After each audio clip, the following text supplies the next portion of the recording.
বিজ্ঞানীরা আবিষ্কার করছেন মানুষের মরে যায় কি তালাশ করে কিছুই পায় না। মানুষের নিউক্লিক অ্যাসিড ঠিক থাকে, চোখ ঠিক থাকে, দেহ ঠিক থাকে, গেল কি?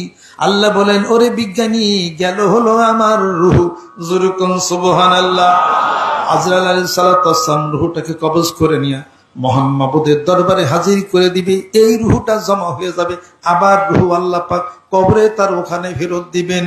ওয়া ইযান নুফুসু যুইজাত ওয়া ইদাল মাউউদাতু সুইলাত বিআইয়ি যামবিন কুতিলাত।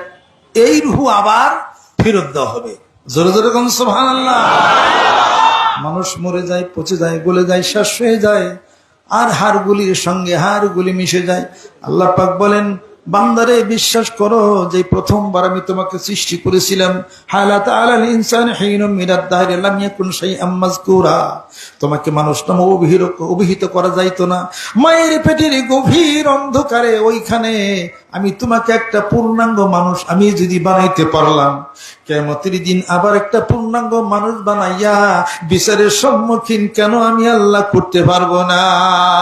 কুল ইউহয়িহা আল্লাযী আউওয়ালা মাররাতিন ওয়া হুয়া বিকুল্লি খালকিন আলীম।